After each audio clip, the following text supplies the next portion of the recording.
Hello friends. आज हम लोग बात करेंगे फंडामेंटल ट्रेडिंग के दूसरे कंपोनेंट के बारे में। उसका नाम है चार्ट पैटर्न एनालिसिस। तो हम आज इसके बारे में डिटेल्स में बात करेंगे। तो मैं हम लोग पहले भी बात कर चुके हैं कि फंडामेंटल ट्रेडिंग में बेसिकली तीन कंपोनेंट होते हैं। पहला जिसके बारे में हम लोगों ने बात कर चुका है, दूसरा है चार्ट पैटर्न एनालिसिस, और तीसरा है साइकोलॉजिकल एनालिसिस। तो साइकोलॉजिकल एनालिसिस और चार्ट पैटर्न एनालिसिस को हम लोग दोनों को एक साथ समझने की कोशिश करेंगे। तो ये chart pattern analysis purely technical analysis होती है, जिसमें हम किसी भी स्टॉक के चार्ट पैटर्न को एनालिसिस करते हैं। और चार्ट पैटर्न जनरली कैंडल के फॉर्म में होती है, और मैं ये मानता हूँ कि कैंडल के बारे में आप लोगों को पहले से जानकारी होगी कि रेड कैंडल क्या होता है, ग्रीन कैंडल क्या होती है, ओपनिंग प्राइस क्या होती है, क्लोजिंग प्राइस क्या होती है। यूँ तो ऐसे चार्ट पैटर्न हज़ारों तरह के हैं, बहुत सारे तरह के हैं। और अगर हम सारे पैटर्न को समझने की कोशिश करें या फॉलो करने की कोशिश करें, तो फिर हमें किसी में डीप नॉलेज नहीं होगी और हमें पैसा कमाने में काफ़ी मुश्किल आएगी। और हम यहाँ पे बेसिकली पैसा कमाने के लिए ही तो सारी चीज़ें सीख रहे हैं। तो मेरे हिसाब से दो या तीन चार्ट पैटर्न जानना या जानना और उसके बारे में डिटेल्स में मास्टरी करना ही सबसे इम्पोर्टेंट है, क्योंकि आपको स्किल आने में टाइम लगती है, नॉलेज आने में ज़्यादा टाइम नहीं लगती है। और स्किल आने के लिए आपको दो या तीन पैटर्न ही जानना काफ़ी होगा, क्योंकि एक या दो पैटर्न पे आपको मास्टरी करने में काफ़ी वक्त लग सकता है। तो बेसिकली मैं दो तरह की ट्रेडिंग करता हूँ या चार्ट पैटर्न एनालिसिस करता हूँ, और मैं इन दोनों के बारे में ही बात करूँगा। और जिनको इसके अलावा कुछ और जानना है तो वो कहीं और से भी देख सकते हैं। लेकिन मैं आज के बाद जितने भी चार्ट पैटर्न एनालिसिस करूँगा, वो सारे में या तो ब्रेकआउट ट्रेडिंग होगी या फिर रेंज बाउंड ट्रेडिंग होगी। तो मैं बेसिकली यहाँ पे दो ही चार्ट पैटर्न के एनालिसिस करूँगा। पहला है ब्रेकआउट ट्रेडिंग, और उसमें भी बेसिकली दो तरह की पैटर्न होगी। एक है रिवर्स हेड एंड शोल्डर, और एक है कर्व विथ हैंडल पैटर्न। तो रिवर्स हेड एंड शोल्डर भी कई तरह का फॉर्मेशन होता है। कई सारे ट्रेडर्स उसको अलग अलग पॉइंट से मार्क करते हैं। तो इसके बारे में भी आज हम एग्जाम्पल के साथ समझने की कोशिश करेंगे। और दूसरा है कर्व विथ हैंडल पैटर्न। तो ये है ब्रेकआउट ट्रेडिंग के लिए। और ब्रेकआउट ट्रेडिंग बेसिकली आपको बुल मार्केट में मिलेगी या फिर साइडवेज ट्रेडिंग में मिलेगी, क्योंकि वही एक टाइम होता है जिसमें रेजिस्टेंस ब्रेक होती है और ब्रेक होने के बाद में नया हाई लगाता है। और ऐसा तभी मुमकिन है जब कंपनी के लगातार प्रॉफिट्स बढ़ रहे हों, रेवेन्यू बढ़ रहे हों। और अगर बेयर मार्केट है तो ऐसा पैटर्न फॉर्म होगा ही नहीं। और अगर ऐसा पैटर्न फॉर्म होता है और कंपनी की प्रॉफिटेबिलिटी सही नहीं है, तो फिर ऐसा ब्रेकआउट फॉल्स माना जाएगा। और हमने पहले भी बात कर चुका है कि फंडामेंटल एनालिसिस में हम पहले ही क्लियर कर चुके होते हैं। अगर फंडामेंटल एनालिसिस सही नहीं है तो फिर चार्ट पैटर्न एनालिसिस करने का कोई मतलब नहीं होता। अब दूसरी पैटर्न आती है, वो है रेंज बाउंड ट्रेडिंग। ये बेसिकली सारे मार्केट कंडीशन में काम आती है। लेकिन कभी एक्सट्रीम यूफोरिया हो बेयरिश मार्केट में, तब इसमें सपोर्ट टूट जाता है और फिर ये रेंज बाउंड ट्रेडिंग काम की नहीं रहती है। तो हाँ, किसी भी मार्केट कंडीशन में हम रेंज बाउंड ट्रेडिंग को यूज कर सकते हैं। रेंज बाउंड ट्रेडिंग यूज करने के पहले भी हमें ये फंडामेंटल चेक करना बहुत ज़रूरी है। फंडामेंटल में हमें एनुअल प्रॉफिट को देखना ज़रूरी है। अगर कंपनी के highest ever profit and return है, तो फिर सपोर्ट टूटने की प्रोबेबिलिटी काफ़ी कम हो जाती है। और जब प्रोबेबिलिटी कम हो जाती है टूटने की, तो फिर हम वहाँ से entry price and exit price लेंगे। लेकिन हमें इस बात की ज़्यादा ध्यान देने की ज़रूरत है कि जो पहले का जो रेजिस्टेंस है, हमें उस रेजिस्टेंस पे एग्जिट पॉइंट नहीं लेनी है। हमें उससे नीचे के ग्रीन कैंडल का टॉप में एग्जिट करना है। वो हम लाइव एग्जांपल से समझेंगे, और वो ऐसा क्यों करते हैं उसके बारे में भी हम डिटेल्स में समझेंगे। तो हम अब चार्ट पैटर्न एनालिसिस में जो चार्ट पैटर्न है, दोनों को हम एक एक करके समझने की कोशिश करते हैं। अब हम यहाँ पे ब्रेकआउट एनालिसिस करने की कोशिश करते हैं। तो ब्रेकआउट जनरली वो स्टॉक करते हैं जिसके कि प्रॉफिट लगातार बढ़ रहे हो, जिसके रेवेन्यू लगातार बढ़ रहे हो, और ओपीएम भी ठीक ठाक हो या फिर बढ़ रहे हो। अगर ऐसा होने से कंपनी में हमें कई बार हमें चार्ट पैटर्न देखने को मिलती है जो कि कर्व विथ हैंडल या फिर reverse head and shoulder chart pattern form करती है। और अगर ऐसा नहीं करती है तो फिर ब्रेकआउट अगर होती भी है तो वो सक्सेसफुल कई केस में नहीं होती है, कई केस में होती है। और हम यहाँ पे साइकोलॉजी की बात करते हैं, तो साइकोलॉजी फंडामेंटल एनालिसिस और चार्ट पैटर्न एनालिसिस के लिंक का काम करता है। क्योंकि फंडामेंटल सही होगा तो ही फिर ट्रेडर्स या फिर जो भी लोग मार्केट में हैं उनके माइंड में आएगा कि इस स्टॉक को बाई करनी चाहिए। और जब बाई करनी चाहिए तो फिर चार्ट पैटर्न एनालिसिस में भी वो रिफ्लेक्ट करती है। तो साइकोलॉजी दोनों के बीच का एक लिंक है, जिससे हम एक जब वीडियो का जब एक एक स्टॉक का एनालिसिस करेंगे तब हम इस बात को हम डिटेल्स में समझ पाएंगे। तो अब हम ब्रेकआउट एनालिसिस को और आगे समझने की कोशिश करते हैं। तो हम लोग देखते हैं कि ब्रेकआउट ट्रेडिंग में जनरली दो तरह के पैटर्न फॉर्म होते हैं। पहला होता है कव विथ हैंडल पैटर्न, और दूसरा है reverse head and shoulder pattern. तो हम लोग यहाँ पे दोनों को एग्जाम्पल के साथ समझने की कोशिश करते हैं। तो पहले हम लोग कव विथ हैंडल पैटर्न को जेपी पावर के 1 डे के चार्ट पैटर्न से समझने की कोशिश करते हैं।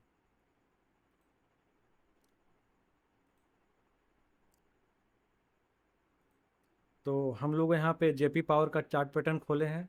यहाँ पे हम लोग 1 डे का चार्ट पैटर्न लिए हैं, और नीचे हम लोग सिर्फ और सिर्फ वॉल्यूम रखे हैं।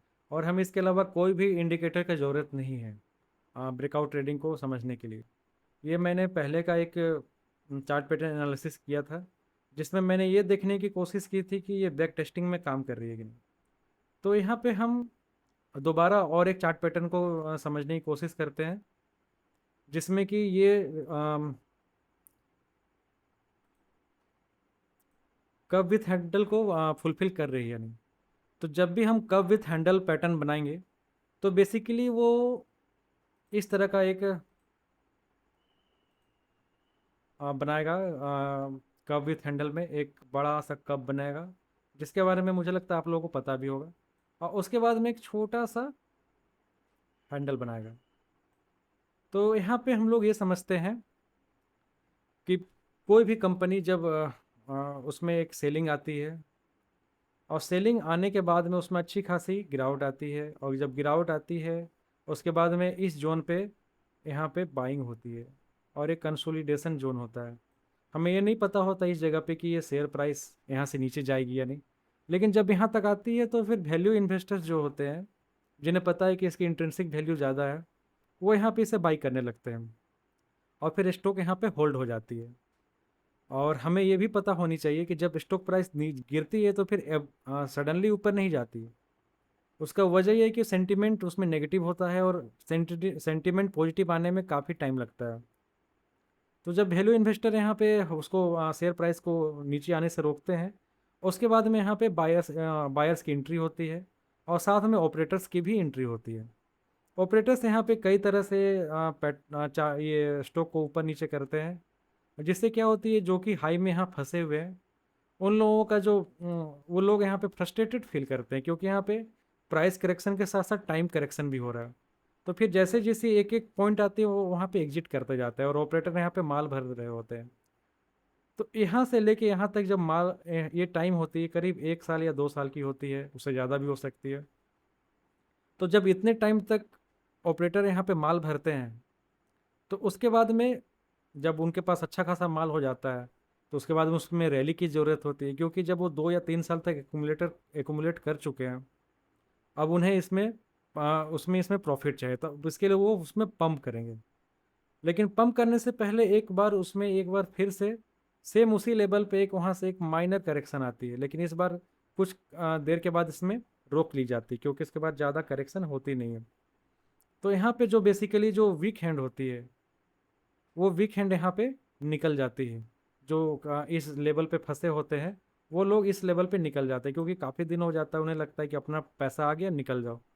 तो जब वीक हैंड यहाँ से सफिशियंट निकल जाता है, जब ऑपरेटर को भी पता होती है कि अब जो भी लोग हैं वो निकलने वाले नहीं हैं, तो अब यहाँ पे वो लोग माल और भर नहीं सकते, उसके बाद यहाँ पे एक अच्छी खासी रैली आती है।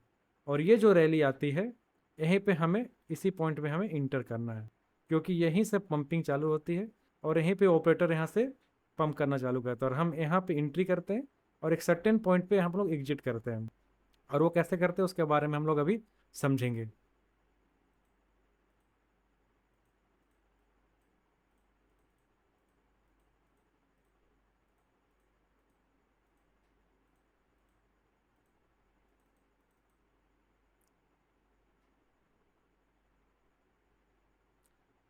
तो हम लोग यहाँ पे एक चार्ट पैटर्न समझने की कोशिश करते हैं। तो यहाँ पे एक चार्ट पैटर्न हमें दिख सकती है।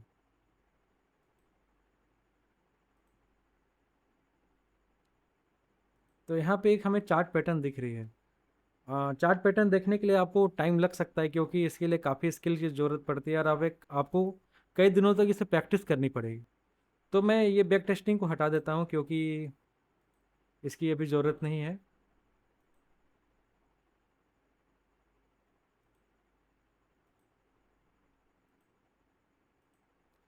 तो हम यहाँ पे अम, ये देखते हैं कि जो जिस पैटर्न पे पहले मैं ड्रॉ कर लूँ।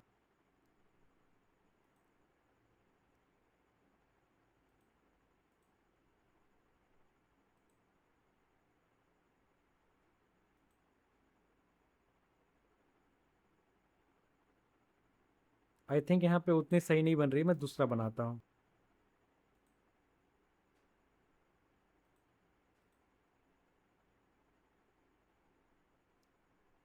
तो हम यहाँ पे देख रहे हैं कि एक कप विथ हैंडल पैटर्न बन रहा है। तो हम यहाँ पे देखने की कोशिश करते हैं कि कप कैसे बन रहा है। तो कप है यहाँ पे और छोटी सी हैंडल है यहाँ पे। तो हम देख रहे हैं कि कंपनी 14 जनवरी 2022 में 10 रुपये के आसपास था। अब उसे यही सेम प्राइस अचीव करने में इसे लगभग 1.5 साल लगे हैं। तो इस बीच में काफ़ी बार share price up and down हुए, लेकिन जब इस प्राइस पे आए तो यहाँ पे जो भी वीक हैंड है वो निकल गए होंगे। उसके बाद जो वीक हैंड निकले तो यहाँ पे शेयर प्राइस में गिरावट आई। जब यहाँ गिरावट आई तो इस पॉइंट में समझ में आया कि यहाँ पे सेलर्स एग्जॉस्ट हो चुके हैं। मीन्स अब इसमें फर्दर सेल आने की चांसेस नहीं है। तो जिन लोगों ने यहाँ पे लिया, आई मीन इस पोजीशन से लेना चालू किए होंगे, उन्हें पता है कि यहाँ से अम, नीचे नहीं जाएगी और यहाँ से माल को एकुमुलेट मतलब माल को भरना चालू किया गया। और जब माल को अच्छा खासा भरा गया तो स्टॉक प्राइस में रैली आई, एक छोटा सा करेक्शन आया। अब यहाँ पे सेलर्स है ही नहीं, तो ऑपरेटर को समझ में आता है कि एक यही टाइम है अब यहाँ से हम लोग इसको पंप कर सकते हैं, क्योंकि काफ़ी पैसा उनका लग चुका होता है, काफ़ी दिनों तक लगा है। अब उसमें प्रॉफिट कमाने की बारी आती है, तब उसमें पंपिंग होता है। तो पंपिंग होता है तो इसमें हमें इसका टारगेट बना के निकल जानी चाहिए। टारगेट कितनी है वो हम इसके बॉटम से लेते हैं, इसके इस रेजिस्टेंस लाइन पे लेते हैं और इसको हम इस लाइन से ऊपर रख देते हैं और इस लाइन को हम लोग एक्सटेंड करते हैं और यहाँ पे वो टारगेट निकलती है 3 जनवरी 2024 को 16। और यहाँ पे हमें 53% का प्रॉफिट होता है। और प्रॉफिट कितना होता है ये, अगर हम अब हम यहाँ पे बात करेंगे कि हमें एंट्री कब करनी चाहिए, कि जस्ट ऊपर करनी चाहिए या कुछ वेट करनी चाहिए। तो बेसिकली हम यहाँ पे सेकंड कैंडल पे एंटर करते हैं और सेकंड कैंडल हमेशा ग्रीन होनी चाहिए। फर्स्ट कैंडल ग्रीन होगी, सेकंड कैंडल भी ग्रीन होगी। अब उस दिन हम क्लोजिंग बेसिस पे उस पर हम एंट्री करेंगे। अगर मान लेते हैं कि हम इसके क्लोजिंग बेसिस पे यहाँ भी एंट्री करते हैं तो हमें यहाँ पे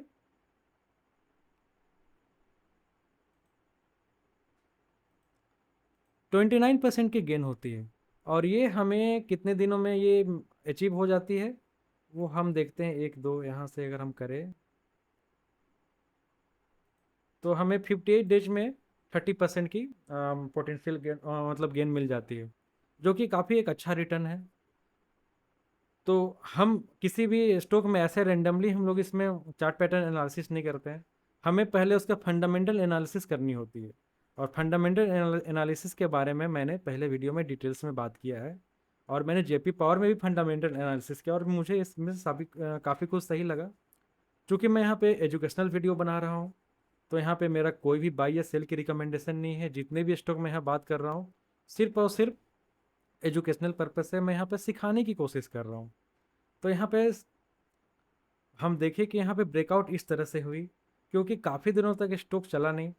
और हम इसे बाद में समझने की कोशिश भी करेंगे कि फंडामेंटल मतलब जब यहाँ पे जनवरी में इसकी प्राइस 10.5 रुपया था, उस समय में क्वार्टरली रिजल्ट्स क्या थे और सितंबर में क्वार्टरली रिजल्ट्स क्या है।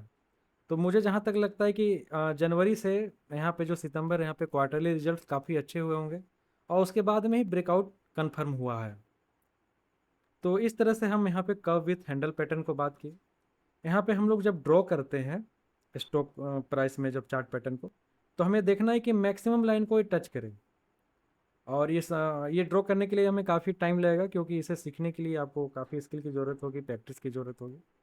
तो खैर हम लोग धीरे धीरे इसको साथ में करते करते सीख जाएंगे।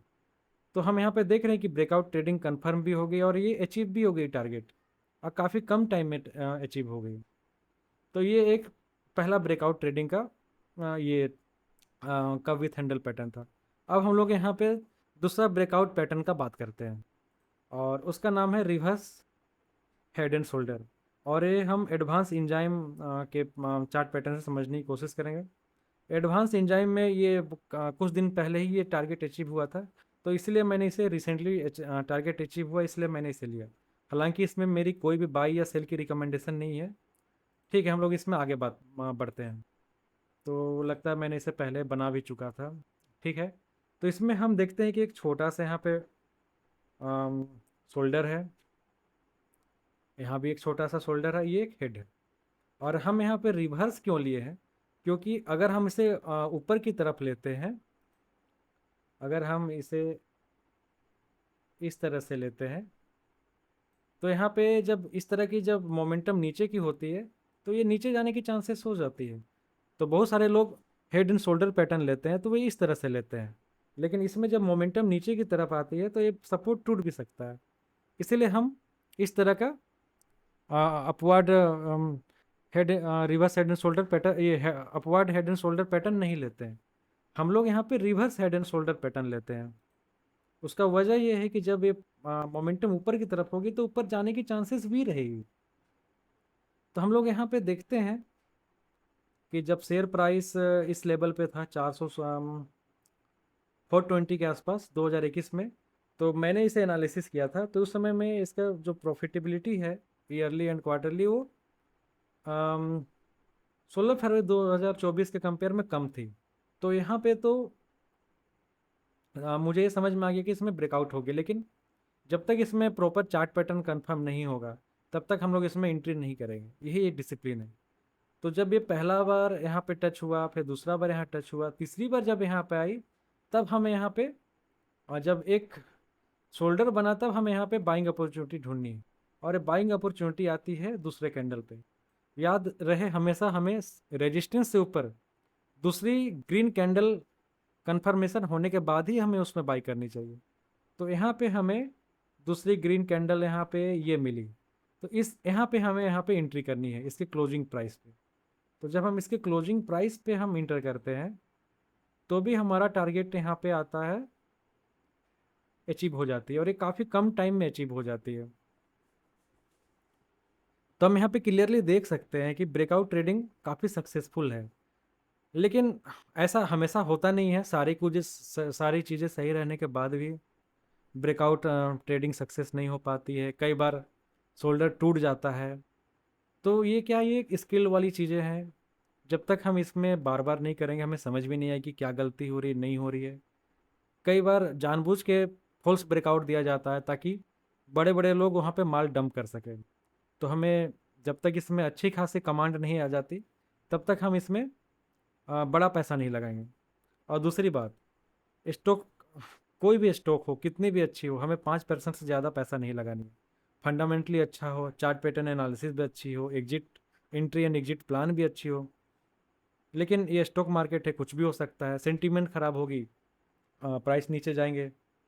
लेकिन अगर किसी स्टॉक में हम ज़्यादा पैसा लगाएं तो फिर हमारा उसमें इमोशनल अटैचमेंट आ जाता है, और फिर हमें डिसिप्लिन में रहने के लिए वो मुश्किल हालात में डाल सकता है।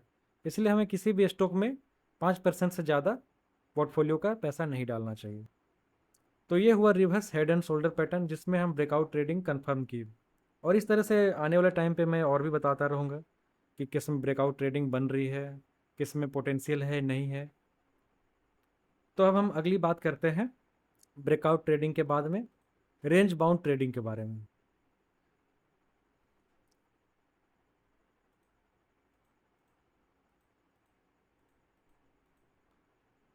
तो रेंज बाउंड ट्रेडिंग जो है, इसमें हम सपोर्ट लेते हैं, और सपोर्ट कैसे लेते हैं वो मैं अभी आपको बताता हूँ। ये एंजल वन का चार्ट पैटर्न है। जब प्राइस लाइफ टाइम हाई पे थी तो वहाँ से फिर यहाँ पे सेलिंग प्रेशर आया। काफ़ी लोग एक डाउन के बाद बोल रहे थे खरीद लो, लेकिन मुझे पता है कि जब तक चार्ट पैटर्न सही ना हो, जब तक कि वो सपोर्ट ना करे, हमें बाई नहीं करनी चाहिए। क्योंकि कंपनी कितनी भी अच्छी हो, अगर प्रॉपर चार्ट पैटर्न नहीं है तो फिर हमें उसमें पोटेंशियल गेन ज़्यादा नहीं मिलेगी। तो जब इसने काफ़ी स्टीपली यहाँ पे शेयर प्राइस डाउन हुए हैं, काफ़ी स्टीपली हुआ, सेकेंड टाइम रिलीफ रैली आई, फिर काफ़ी तेज़ी से डाउन आया, फिर काफ़ी तेज़ी से डाउन आया। तो यहाँ से ये भी तो हो सकता है कि यहाँ से नीचे जाए, लेकिन यहाँ से नीचे नहीं जाके ये ऊपर क्यों गई? उसका वजह है यहाँ पे ये एक सपोर्ट है। एक सपोर्ट है जहाँ जहाँ पे हमें 1 पॉइंट, 2 पॉइंट, 3 पॉइंट मिलती है। और शेयर प्राइस चूँकि स्टॉक काफ़ी अच्छा है, और इसमें जब हमें 3 पॉइंट की सपोर्ट मिलती है, इसका मतलब है कि यहाँ पे नीचे जाने के चांसेस कम है। उसका वजह ये है कि 12 अगस्त 2024 मीन्स जुलाई का जब मैं क्वार्टर रिजल्ट देख रहा था, तो इसके highest ever profit and highest ever revenue थे। और ऐसे में सपोर्ट का टूटना काफ़ी मुश्किल है। तो वो भी फंडामेंटल पॉइंट ऑफ व्यू से भी हम सपोर्ट ले सकते हैं, और chart pattern point of view से भी हमें यहाँ पे एक सपोर्ट मिलता है। तो हमें यहाँ पे स्टॉक में एंट्री किया जा सकता है। जब हम यहाँ स्टॉक में एंट्री करेंगे तो हमें याद रखना है कि हमें उसका रेजिस्टेंस में कभी भी उसमें हमें सेल नहीं करनी है। अगर हम यहाँ पे ये रेजिस्टेंस ले ले, और ध्यान देने की बात यह है कि हम जब भी एग्जिट टारगेट रखते हैं तो वो ग्रीन कैंडल का क्लोजिंग पॉइंट होनी चाहिए, चाहे वो कोई भी कैंडल हो। हमें रेड की क्लोजिंग पॉइंट नहीं लेनी है। तो अगर हम यहाँ पे सब एग्जिट पॉइंट लेते हैं टॉप पे, तो यहाँ पे ये भी हो सकता है कि जो लोग इस लेवल पे फंसे हो वो पहले ही उसमें बेचना चालू कर दें। फिर हो सकता है कि हमारा टारगेट तुरंत ना भी आए, क्योंकि शेयर प्राइस इतनी खासी डाउन हो चुकी तो काफ़ी लोग ऊपर में फंसे हैं। तो ऐसे में हमें टॉप में कभी नहीं बेचनी है। तो जब टॉप में नहीं बेचनी है तो नीचे में कितने में बेचें? इस चीज़ को हम समझते हैं। इसके एक या दो ग्रीन कैंडल के नीचे हमें बेचनी है, और वो मैं यहाँ पे टारगेट दे चुका हूँ। ये एक टारगेट है जिसमें हम लोग सेल कर सकते हैं। ये एग्जिट पॉइंट होनी चाहिए। तो फिर ये टॉप से नीचे क्यों रखनी चाहिए? इसका वजह है कि जो लोग फंसे हैं वो पहले भी सेल कर सकते हैं, और इसी थ्योरी को बोलते हैं डाउ थ्योरी। और डाउ थ्योरी का हम डिटेल्स में बाद में बात करेंगे। लेकिन जब भी रेंज बाउंड ट्रेडिंग होगी तो हमें रेजिस्टेंस से नीचे बाई सेल करनी है, और इसका वजह है डाउ थ्योरी। डाउ थ्योरी के बारे में हम डिटेल्स में फिर कभी बाद में बात करेंगे। तो हम यहाँ पे क्लियरली देखते हैं कि स्टॉक में अच्छी खासी रैली आई, और ये विद इन वीक ये टारगेट अचीव हो गया। यहाँ पे चूँकि ये रेजिस्टेंस भी अचीव हो गया, लेकिन कई सारे केसेस में ये अचीव नहीं होती है। वो जैसे जैसे हम आगे अलग अलग वीडियोस स्टॉक्स के बारे में बात करेंगे तो हमें ये चीज़ें और भी क्लियर होगी। तो हम बेसिकली यहाँ पे ब्रेकआउट ट्रेडिंग और रेंज बाउंड ट्रेडिंग की बात कर रहे थे, और मैं इन दोनों को ट्रेड चार्ट पैटर्न एनालिसिस भी समझाने की कोशिश की। तो बेसिकली हम लोग अब सारी चीज़ों को मिला के बात करते हैं। फंडामेंटल एनालिसिस के बिना चार्ट पैटर्न का कोई मतलब नहीं है, और चार्ट पैटर्न सही ना हो तो फिर साइकोलॉजिकल एनालिसिस का भी कोई मतलब नहीं है। क्योंकि अगर तीनों चीज़ें ना मिले तो फिर फंडामेंटल ट्रेडिंग सही नहीं हो सकती है। और फंडामेंटल एनालिसिस थोड़ी सी कम टफ है, लेकिन चार्ट पैटर्न एनालिसिस और साइकोलॉजिकल एनालिसिस ये प्योरली स्किल वाली जॉब है, और ये इसमें हमें टाइम लगेगी। दूसरी बात ये है कि हमें किसी भी स्टॉक में चार्ट पैटर्न एनालिसिस करने के टाइम में बैक टेस्टिंग भी करना ज़रूरी है। हमें पता होना चाहिए कि पुराने चार्ट का बिहेवियर भी सेम है या नहीं। अगर चार्ट का बिहेवियर सेम है, इसका मतलब ऑपरेटर्स भी सेम हो सकता है, और हो सकता है सेम पैटर्न भी फॉलो करें, या ऑपरेटर्स अलग भी हो। लेकिन अगर चार्ट उस तरह से फॉलो हुआ है, इसका मतलब बिजनेस की कंडीशन, मार्केट कंडीशन भी उस तरह की रही हो जो बाद में सेम हो सकती हो। तो बैक टेस्टिंग हमें एक अलग लेवल की कॉन्फिडेंस देती है। तो हमें बैक टेस्टिंग करने भी आनी चाहिए। तो हम अलग अलग वीडियो में इसके बारे में आगे बात करेंगे। तो हम इससे में क्लियरली समझ सकते हैं कि जब हम लोग स्टॉप लॉस नहीं लगाएंगे और सारी चीज़ों को ध्यान में रखेंगे, तो हमें यहाँ पे CAGR इन्वेस्टमेंट और स्विंग ट्रेडिंग से ज़्यादा लगाने से कोई नहीं रोक सकता है। यहाँ पे मैंने जितनी भी सारे स्टॉक्स की बात की वो सारे एजुकेशनल पर्पस के लिए था। उसमें बाई या सेल की रिकमेंडेशन बिल्कुल नहीं है। अगर इसमें आप बाई या सेल करते हैं तो ये आपकी खुद की रिस्पॉन्सिबिलिटी होगी। मेरा काम था आपको सिखाना। Thank you.